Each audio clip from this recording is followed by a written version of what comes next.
Hey YouTube, what's up? This is Boba7772, and today we are going to be doing a Star Wars action figure review on the Black Series number 23, Toryn Farr. So without further ado, let's get started. And by the way, I've been calling her Tanya Farr. That is obviously way off, but my apologies if I keep pronouncing it that way. So today I went to Walmart and Target in order to look for 3 Black Series figures, Toryn Farr, Bastila Shan, and R2-D2. I found Toryn Farr, Darth Vader, and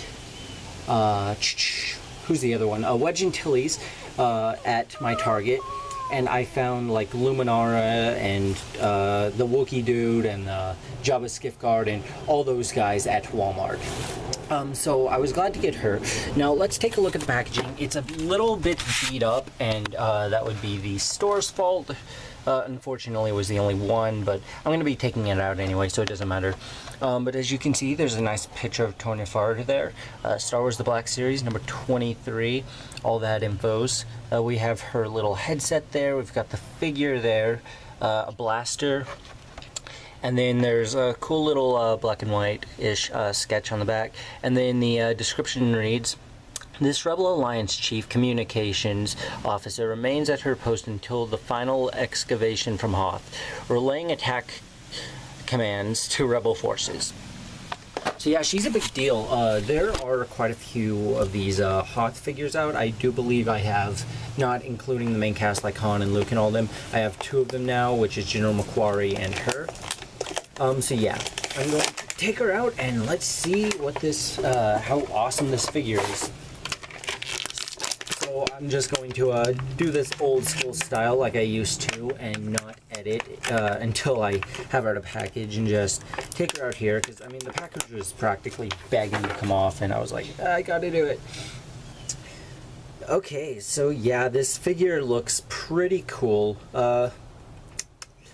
Okay, so I looked at it for like a split second and I think I can go ahead and do a good review on it now.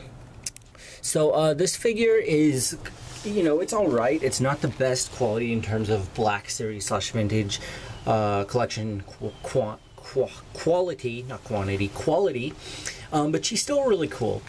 Now, she's got basic articulation. Her head rotates around 360 degrees. Her shoulders rotate around 360 degrees and move outward. Her elbows rotate down and around 360 degrees. And her hands are on a peg and they rotate around 360 degrees. Her waist goes around 360 degrees. Her legs go back forward like that and back like that. Her knees bend backwards like that, and they go around 360 degrees. Unfortunately, she does not have any feet articulation, which I've just come to expect that from Black Series figures. So yeah, let's put the accessories on her and see how she looks. Yeah, the headset piece actually fits really nicely. Let's put the gun in her tiny little itty-bitty hand that most of the females seem to have. I don't know what the deal is with giving them small hands. I guess that, like, they usually have smaller hands just in general, I guess, but wow, this is crazy. Sorry I'm not showing anything. I probably should be doing this on camera. So I got the blaster and everything in her hand, so let's get her close to the camera. So here is the blaster itself.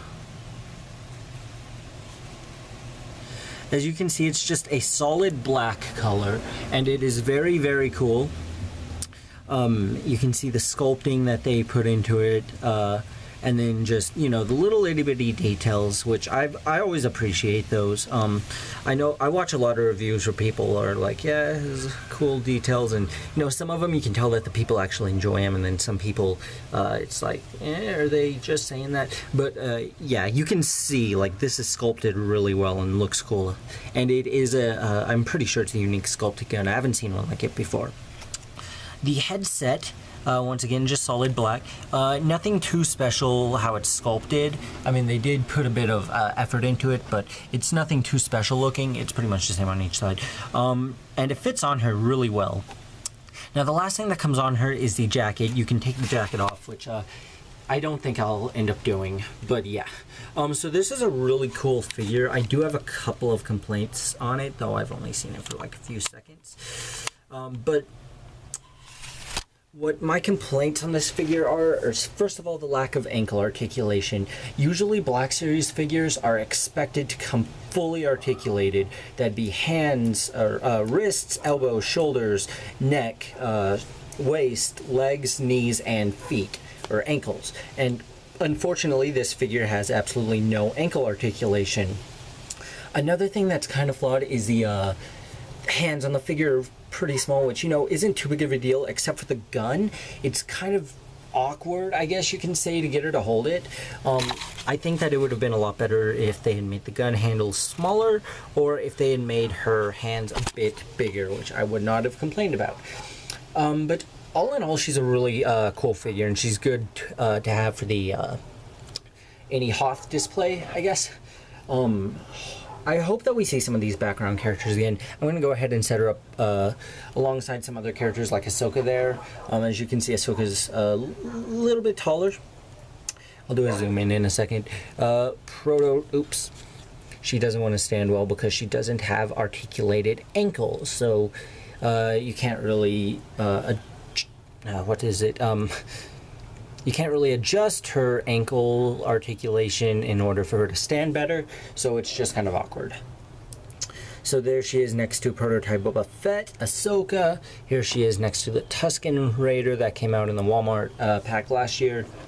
And Darth Revan. I just grabbed like a handful of random figures. They don't like mean anything. But still really cool. I am glad that I got her. I'm going to go ahead and give her a 4 out of 5. She is a fairly decent figure. I mean, there's not really too much wrong with her. She's got a couple of really nice accessories. One fits with her really well, the other one not so much, but she doesn't really carry a gun in the movie anyway that we can see. So I'm going to go ahead and give this figure a 4 out of 5. Once again, just for the reasoning that her ankle articulation, that's the biggest thing, and then the gun fitting in the hand. But everything else just looks perfect. I mean, the figure's sculpted wonderfully. The paint job on her is wonderful too. They got the it's accurate to the movie, and I obviously went with when this character was first announced and looked up a bunch of pictures of her. So it's really accurate there too. I love how they got this little headpiece how it fits so like snugly on her head. It's just like, it's really nice. I hope I have that on the right way. It's really nice, and just it fits on like great. Obviously if she turns her head, it's not going to be able to cover her ears fully because the little neck piece on the coat kind of restricts the headset from resting perfectly on her ears if you turn her head a certain way. But other than that, a really good figure. And if you are into collecting Star Wars figures, this would be a good one to get. Obviously, if you don't want a bunch of background characters or aren't trying to build a Hoth scene, and you're kind of on the edge, maybe this isn't the one for you. But if you're like really into Star Wars, you're like want to get every new character that comes out, this is a perfect addition to your collection. So that's pretty much my review on this. Thank you very much for watching. Please make sure to subscribe if you haven't and if you enjoyed this. And until next time, Boba7772 out.